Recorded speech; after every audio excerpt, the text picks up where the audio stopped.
பிரியாணி செய்கிறதுக்கு என்னென்ன தேவைன்னு பார்த்தீங்கன்னா ஆனியன் நான் ஒரு 7லேருந்து ஒரு 8 ஆனியன் கட் பண்ணி வச்சுருக்கேன். இந்த மாதிரி நீல வாக்கில் கட் பண்ணி வச்சுக்கோங்க.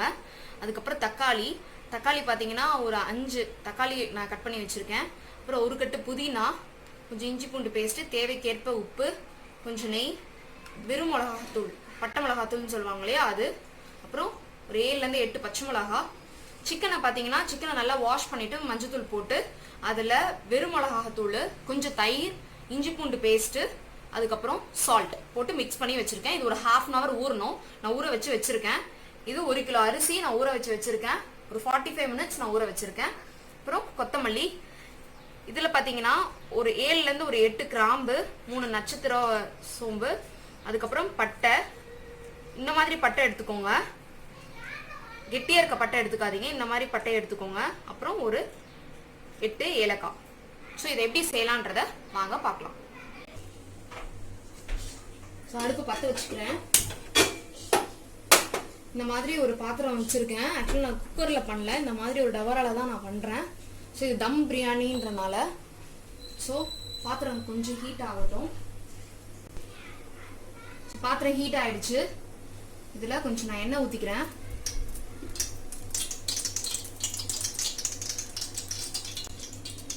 ஸோ இப்போ எண்ணெய் ஊற்றிட்டு சும்மா கொஞ்சோண்டு ஒரே ஒரு ஸ்பூன் வந்து நெய் ஊற்றிக்கிறேன். ஸோ ஹீட் ஆகட்டும்.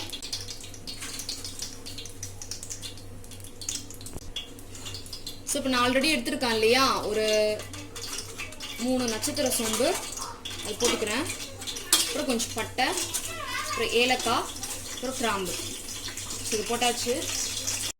ஸோ இது பொரிஞ்சிருச்சு. இந்த டைமில் நான் கட் பண்ணி வச்சுருக்க வெங்காயத்தை போட்டுக்கிறேன்.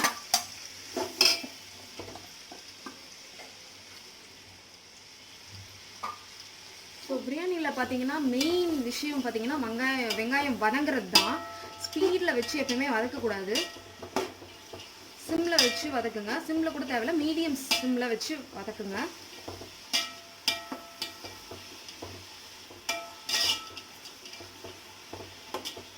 இது வதங்கிறதுக்காக கொஞ்சம் உப்பு போட்டுக்கலாம்.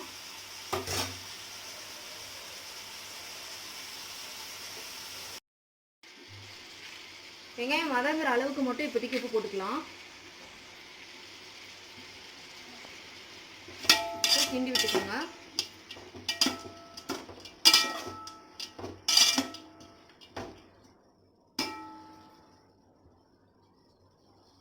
ஃப்ளேமை மீடியம் சிம்மில் வச்சுருக்கேன். ஸோ இது நல்லா வதங்கட்டும். வதங்கின பிறகு நான் காமிக்கிறேன். ஸோ இப்போ தக்காளி போட்டுக்கலாம். வெங்காயம் இந்த அளவுக்கு வதங்கிடுச்சு. டைமில் நான் தக்காளியை போட்டுக்கிறேன். போட்டு மிக்ஸ் பண்ணி விட்டுக்கோங்க. ஸோ தக்காளி நல்லா வதங்கட்டும், அதுவரை வெயிட் பண்ணலாம். ஸோ தக்காளி வதங்கிடுச்சு. இந்த டைமில் நான் பச்சை மிளகாய் போட்டுக்கிறேன். ஸோ பச்சை மிளகாய் கொஞ்சம் வதங்கட்டும்.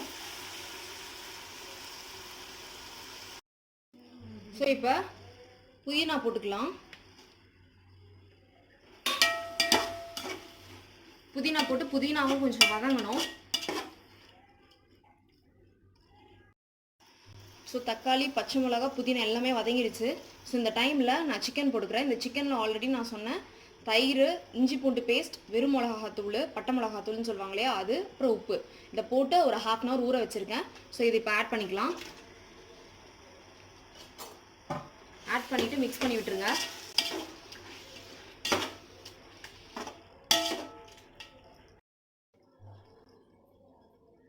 இப்போ சிக்கன் போட்டு வதங்கியாச்சுல. ஆல்ரெடி நம்ம சிக்கனில் வந்து சிக்கனுக்கு தேவையான அளவு தான் இஞ்சி பூண்டு பேஸ்ட் போட்டிருக்கோம். நான் ஏன் இப்போ இஞ்சி பூண்டு பேஸ்ட் போட போகிறேன்னு பார்த்தீங்கன்னா, ஃபஸ்ட்டே நம்ம போட்டோன்னா கீழே அடி பிடிக்க ஆரம்பிச்சிடும். ஸோ அதனால் நான் இப்போ இஞ்சி பூண்டு பேஸ்ட் போடுறேன். ஸோ 2 ஸ்பூன் போட்டுக்கிறேன். இது மொத்தமாக பிரியாணிக்கு சேர்த்தாப்பில் போட்டுக்கிறேன். நீங்கள் சிக்கனுக்கு போட்டிருக்கனால பார்த்து போட்டுக்கோங்க. சரி வதக்கிக்கலாம். இஞ்சி பூண்டு பேஸ்ட் போடும்போது சிம்லேயே வச்சு வதக்குங்க, எல்லாம் அடி பிடிக்க ஆரம்பிச்சிடும். சிக்கன் பார்த்தீங்கன்னா அது இருக்கிற அந்த ஜூஸ் எல்லாம் வெளியில் வர ஆரம்பிச்சிருக்கு. ஸோ இந்த டைமில் வந்து நான் பட்டை மிளகாத்தூள் போட்டுக்கிறேன், வெறும் மிளகாத்தூள். இதுக்கு நீங்கள் பிரியாணி மசாலா இல்லை தனியா பொடி இதெல்லாம் எதுவுமே நீங்கள் ஆட் பண்ண தேவையில்ல. இந்த வெறும் மிளகாத்தூள் மட்டும் நீங்கள் யூஸ் பண்ணாலே சூப்பராக இருக்கும். ஸோ இந்த வெறும் மிளகாத்தூள் வந்து நான் 2 ஸ்பூன் போட்டுக்கிறேன். ஆல்ரெடி நான் வந்து சிக்கனில் போட்டிருக்கேன் தேவையான அளவு, சிக்கனுக்கு மட்டும் தேவையான அளவு போட்டிருக்கேன். இது பிரியாணிக்கான தேவையான அளவு நான் போட்டிருக்கேன். ஸோ பார்த்து போட்டுக்கோங்க, செக் பண்ணிக்கோங்க. போட்டு ஒரு வாட்டி மிக்ஸ் பண்ணிடுங்க. மிக்ஸ் பண்ணி சிம்மில் வச்சுருங்க. இது இந்த எண்ணெய் பிரிஞ்சு வெளியில் வரணும், நல்லா அந்த மசாலா வந்து சிக்கனில் நல்லா இறங்கணும். அது வரையும் வெயிட் பண்ணுங்கள். ஸோ இப்போ பார்த்தீங்கன்னா எண்ணெய் பிரிஞ்சு தனியாக வந்திருக்கு. ஸோ இந்த டைமில் வந்து நம்ம தண்ணி ஊற்றிக்கலாம். ஸோ நான் 1/2 கிலோ சிக்கனுக்கு 1 கிலோ அரிசி எடுத்திருக்கேன். நீங்கள் உங்கள் தேவைக்கேற்ப நீங்கள் இது பண்ணிக்கலாம். ஸோ நான் தண்ணி ஊற்றிக்கிறேன். நீங்கள் எந்த கிளாஸில் எடுக்கிறீங்களோ அந்த ரேஷியோவில் ஒரு 1/2 பங்கு கம்மி பண்ணிக்கோங்க. இப்போ 1 கிளாஸ் நீங்கள் அரிசி எடுக்கிறீங்கன்னா 2 கிளாஸ் தண்ணி நார்மல் அரிசிக்கு நீங்கள் ஊற்றுவீங்க. ஆனால் 2 கிளாஸ் பாஸ்மதி ரைஸ்க்கு ஊற்றக்கூடாது, 1.5 ஊற்றிக்கணும். ஸோ அந்த மாதிரி நீங்கள் கணக்கு வச்சுக்கோங்க. ஸோ இப்போ நல்லா கொதிக்க ஆரம்பிச்சிச்சு தண்ணி. ஸோ இந்த டைமில் நம்ம ரைஸ் ஆட் பண்ணிக்கலாம். ஸோ ஒரே இடமா போடாதீங்க.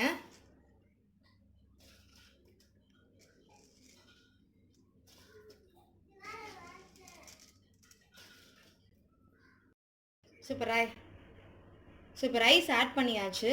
இந்த டைமில் நம்ம மீடியம் ஃப்ளேமில் வச்சுக்கலாம். வச்சுட்டு இந்த மாதிரி ஒரு மூடி போட்டு மூடி வச்சுக்கோங்க. மூடி வச்சுட்டு ரைஸ் வந்து மேலே மட்டும் தெரியும் இல்லையா, தண்ணியெலாம் கீழே இருந்து ஒரு ஹாஃப் பாயில்டு ஆகும்னு தெரியுமா, அப்போ நம்ம தம் போடணும். அது எப்படின்றத நான் காமிக்கிறேன். ஓப்பன் பண்ணிக்கலாம். ஸோ இப்போ பாருங்கள், இந்த மாதிரி அரிசி மேலே தெரிய ஆரம்பிச்சிருச்சு. ஸோ இந்த டைமில் நம்ம வந்து ஃபுல் சிம்மில் வச்சுட்டு நான் பக்கத்தில் வந்து இதை எடுத்து கீழே வச்சுக்கலாம். ஸோ இந்த மாதிரி தோசை கடையை நான் ஆல்ரெடி தோசை தவாவை வந்து ஹீட் பண்ணி வச்சுருக்கேன். இது வேஸ்ட்டான தோசை தவா, நீங்கள் யூஸ் பண்ணாத தோசை தவாவை எடுத்துக்கோங்க. ஹீட் பண்ணி வச்சுருக்கோம், ஆல்ரெடி சூடாக இருக்குது. ஸோ இதை மறுபடியும் சிம்மில் வச்சு இப்போ நம்ம தம் போட போகிறோம். ஸோ இந்த பாத்திரத்தை நான் வச்சுக்கிறேன். ஸோ ஃபுல் சிம்மில் இருக்குது. ஸோ இந்த டைமில் கீ ஆட் பண்ணிக்கோங்க.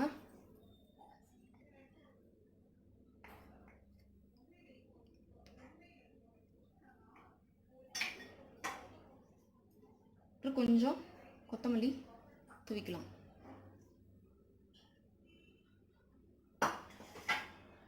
ஸோ இப்போ நான் தம் போடுறேன்.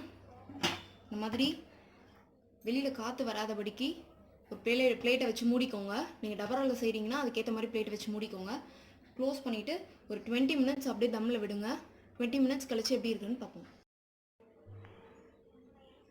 ஸோ இப்போ 20 மினிட்ஸ் ஆகிடுச்சு. நான் ஓப்பன் பண்ணி பார்த்துக்கிறேன்.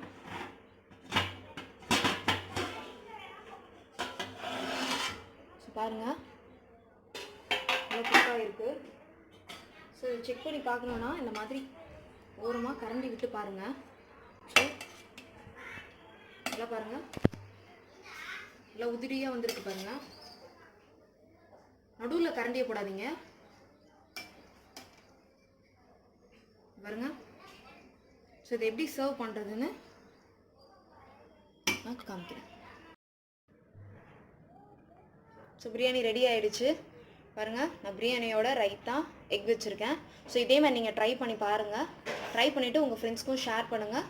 சப்ஸ்கிரைப் பண்ண மறந்துடாதீங்க.